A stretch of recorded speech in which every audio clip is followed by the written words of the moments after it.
a nossa quinta-feira da quarta semana do tempo da Quaresma e queremos continuar aqui a nossa caminhada quaresmal. Por isso convido você nesse momento a fazermos a nossa oração preparatória, nos dispondo assim para esse momento de encontro com o Senhor. Vamos seguir os passos da oração inaciana, procurando um lugar adequado, aí onde você mora, na sua casa. Procure um espaço, um lugar adequado que você possa rezar, dispor-se para esse momento, sem que você seja interrompido. Prepare esse lugar da sua casa com uma planta, uma imagem, uma vela acesa. Tudo isso pode nos ajudar nesse momento de encontro. E procure pacificar-se, tanto externamente como interiormente.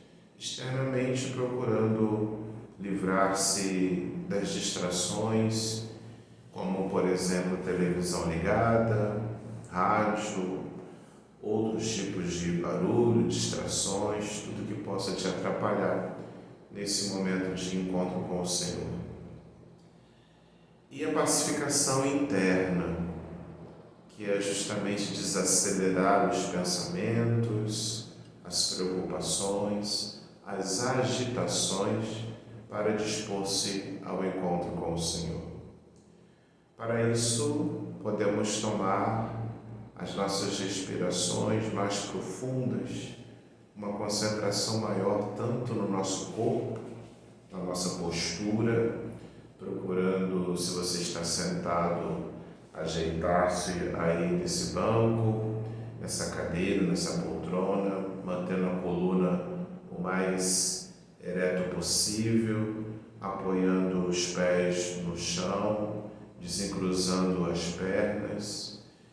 Tudo isso pode trazer uma postura que seja digna, ao mesmo tempo confortável, mas que não traga nenhum tipo de tensão que possa atrapalhar esse momento da oração. A postura, ela é muito importante para a nossa oração e a tomada de consciência de que nós rezamos com o nosso corpo. Por isso o corpo tem que estar bem disposto, bem acomodado para esse momento da oração.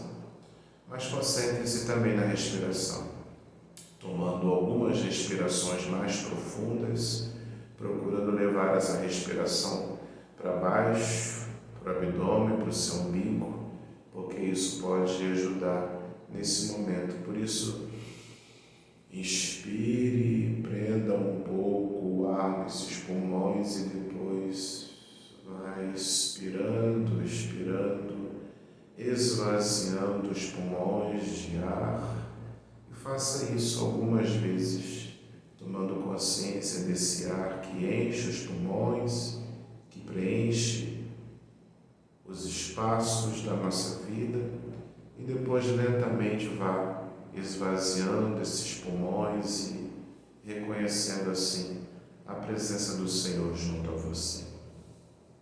Feito isso, que nós possamos então nos dispor diante da presença do Senhor, tomar consciência de que estamos diante dEle, como o filho está diante do Pai, com amor, ou como um amigo está diante de outro amigo.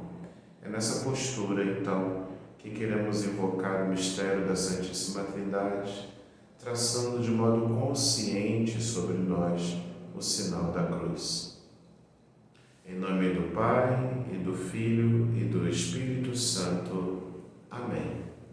Faço nesse momento a minha oração de oferecimento, querendo oferecer ao Senhor os meus pensamentos, as minhas ações, os meus sentimentos, os meus afetos, os meus desejos, tudo que está presente nesse momento, principalmente oferecendo pensamentos, sentimentos e desejos, pedindo ao Espírito Santo de Deus que venha ordená-los para o louvor e a glória da Sua Divina Majestade.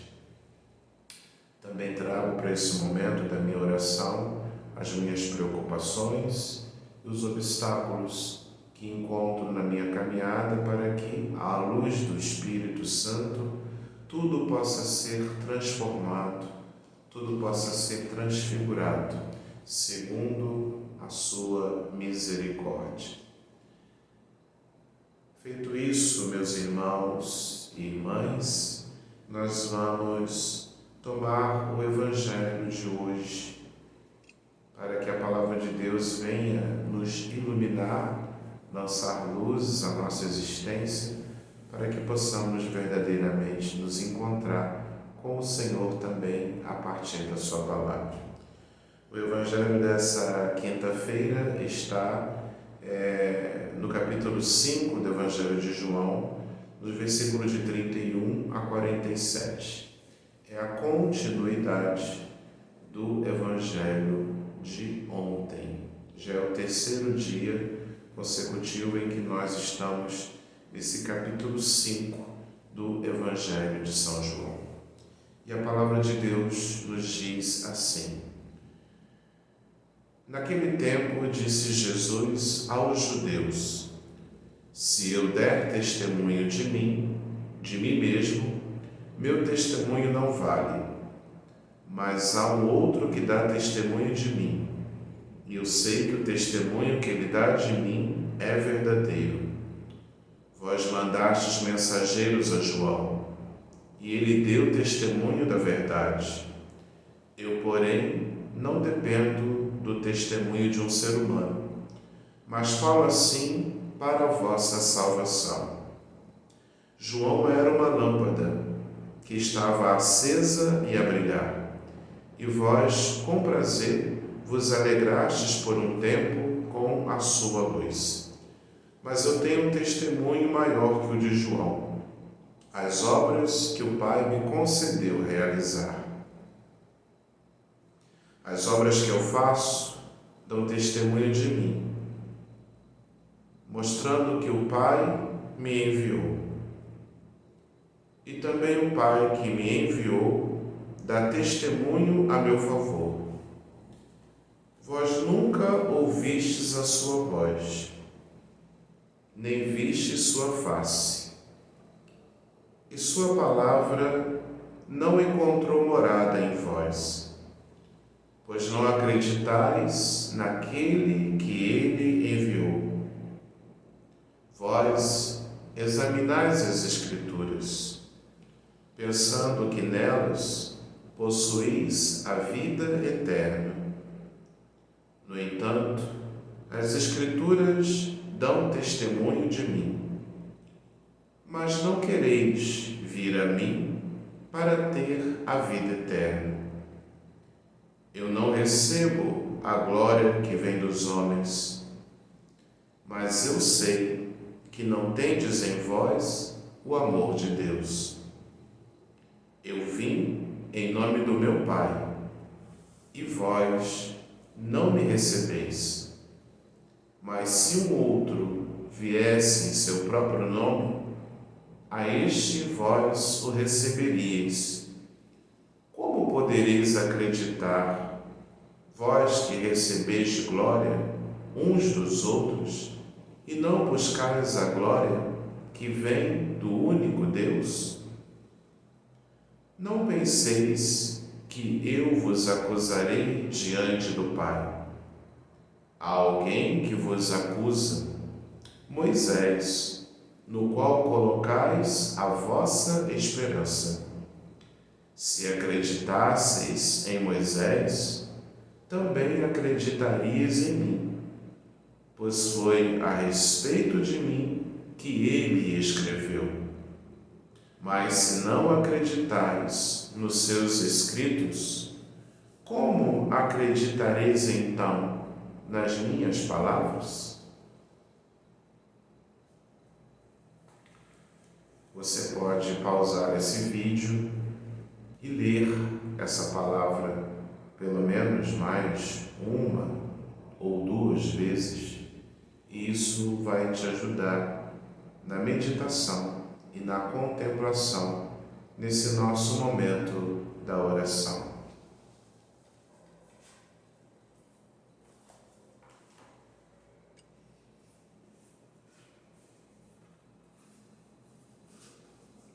Uma vez que nos dedicamos à leitura do texto de um modo bem pausado, bem lento, saboreando cada palavra, cada frase, cada expressão de Jesus, cada detalhe da cena desse texto, nós agora aqui conversamos sobre alguns pontos desse Evangelho.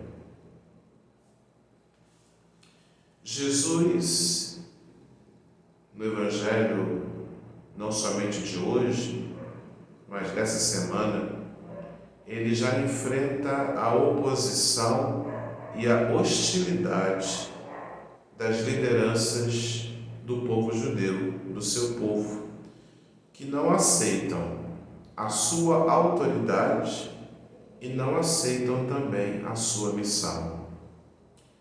Porém, Jesus não se intimida diante do conflito, mas o enfrenta com coragem e com firmeza, dando testemunho do Pai que o enviou.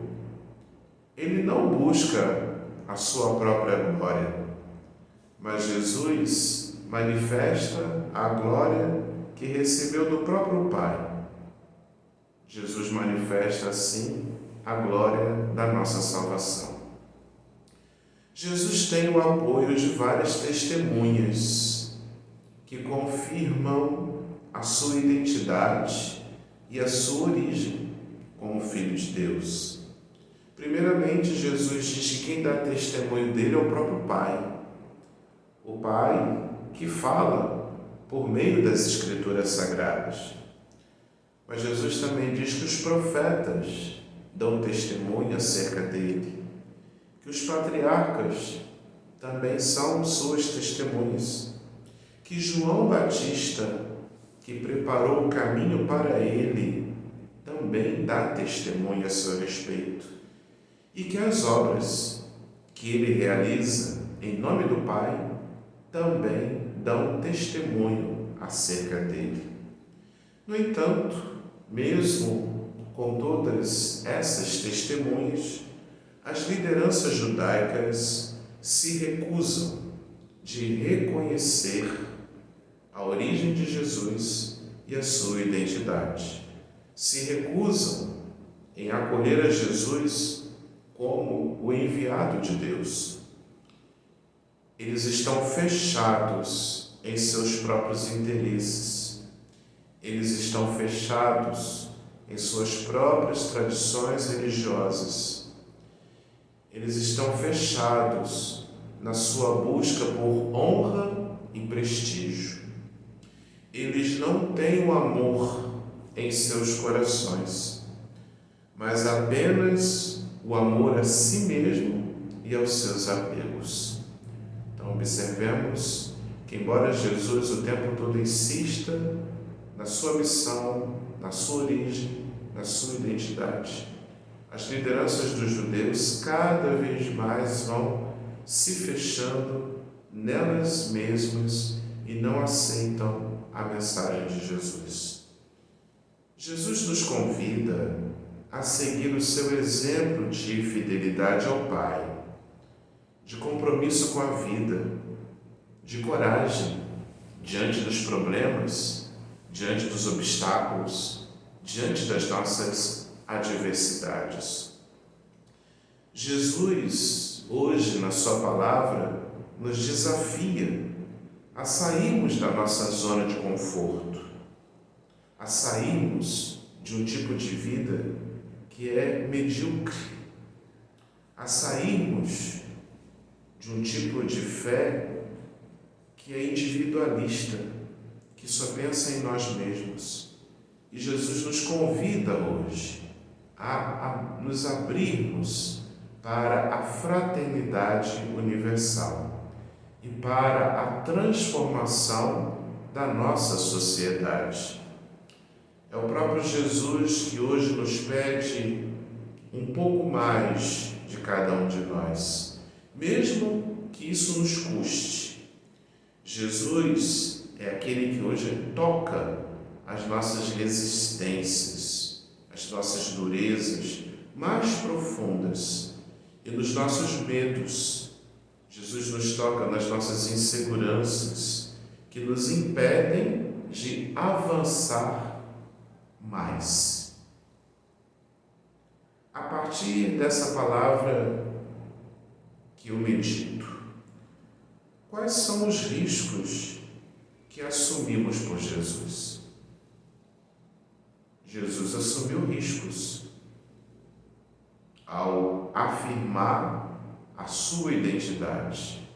Por isso vai ser perseguido, por isso vai ser morto. E nós? Que riscos nós assumimos por Jesus? O que será que somos capazes de fazer por Ele?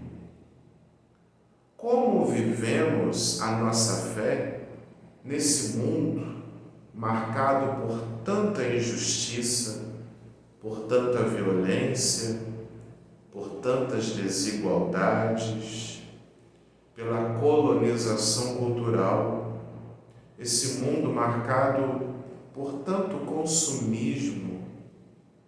Como nos posicionamos diante dos falsos profetas, dos instrumentos que hoje dominam, escravizam as pessoas, dos nacionalismos exasperados que vão criando cada vez mais desconfiança das pessoas, umas para com as outras, criando polarizações, colocando uns contra os outros em pensamentos totalmente fechados, seja do ponto de vista religioso, seja do ponto de vista político.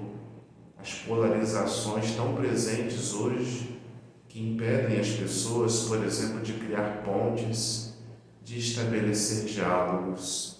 Como cada um de nós se posiciona diante de todas essas realidades presentes no nosso mundo?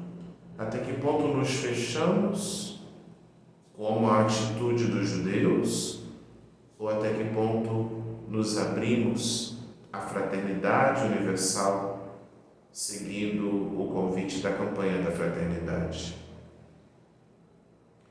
Jesus nos desafia hoje a abandonar qualquer experiência de fé que seja medíocre, centrada apenas no nosso conforto pessoal.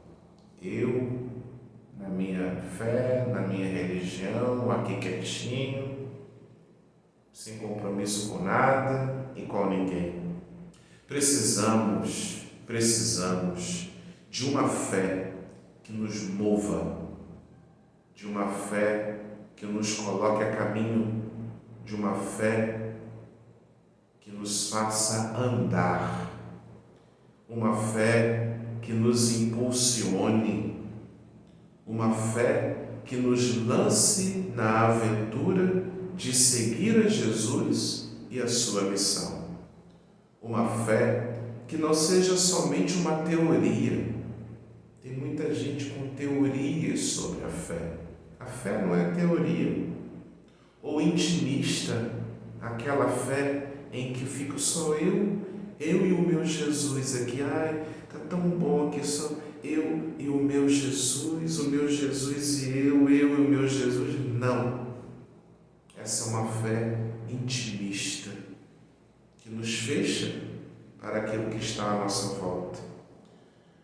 Mas o que nós precisamos é uma fé existencial, uma fé que envolva toda a minha existência, e a minha existência sempre preocupada, conectada com a existência do outro, com a existência do mundo, com a existência do universo. Portanto, uma fé que se abra à fraternidade universal e uma fé histórica, em entender os passos e os rastros do Senhor na nossa história, no aqui e no agora, naquilo que está acontecendo na minha vida, mas também na vida do mundo, na vida da sociedade.